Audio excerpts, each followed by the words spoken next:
Hai USS Indonesia 2016, nama saya Bagas Kusnami Puluh. Terima kasih banyak kepada USS Indonesia saya ucapkan untuk memilih saya sebagai salah satu top 50 participant yang lebih dari 300 partisipan, dan saya sangat mensyukuri itu dan terima kasih banyak. Dan ya, seperti yang telah tertulis di email, saya diminta untuk memberikan hal-hal mengenai diri saya sendiri untuk poin penilaiannya. So ya, let's get started. Yang pertama itu, saya tipe orang yang selalu membuat goals dalam 1 tahun.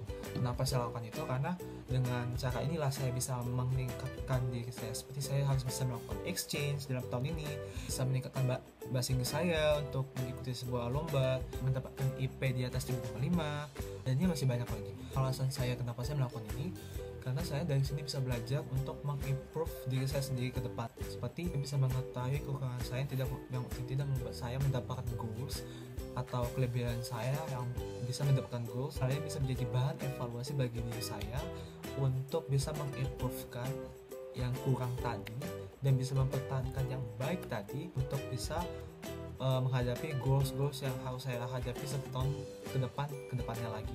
Kedua, saya tipe orang yang ambisius. Definisi ambisius adalah jika saya ingin sekali mendapatkan satu hal, saya biasanya bisa belajar untuk lebih keras lagi terhadap diri saya agar saya bisa mendapatkan itu. Seperti saya pernah ingin sekali menjadi mahasiswa Fakultas Ekonomi di salah satu perguruan tinggi di Depok. Saya belajar larut malam dan pernah saya belajar di kamar terus selama 2 minggu tanpa bersosialisasi sama sekali. Saya terlalu keras dalam diri saya sendiri dan hingga pada akhirnya saya jatuh di rumah sakit. Ya. Yang ketiga, saya tipe orang yang perfeksionis. Tapi biasanya ini terjadi jika saya mengerjakan desain sih.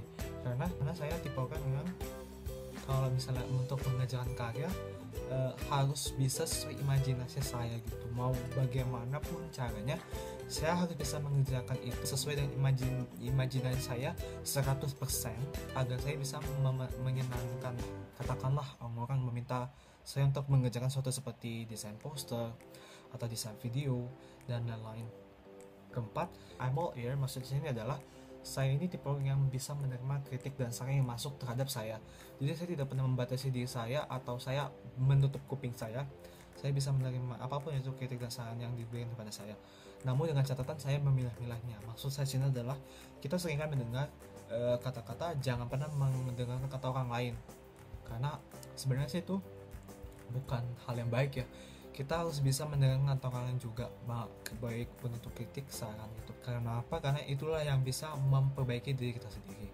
Dan maka dari itu saya gak setuju dengan kata-kata jangan pernah mendengarkan kata orang lain. Saya tetap mendengarkan kata orang lain, namun dengan catatan di sini saya mendengarkan kritik dan saran yang memang baik terhadap diri saya, bukan membawa saya ke tempat yang lebih buruk lagi, atau bahkan kritik dan saran itu membuat diri saya ini identiti saya itu hilang begitu. Jadi saya tetap menerima kritik dan saran, namun dengan catatan saya memilahnya juga dengan baik. Last but not least, I always spread happiness around me. Saya selalu menyebarkan kegembiraan di tengah-tengah orang yang berada di tengah-tengah saya. Karena dengan hal inilah teman-teman saya atau orang yang berada di sekeliling saya bisa nyaman berkomunikasi dengan saya, dan ya, saya melakukan hal ini setiap hari. I always spread happiness for every day. I think that's all for this video. Hoping that from this video it can fulfill what do you need and it can fulfill the point assessment for me. Thank you for watching, and yeah, have a nice day.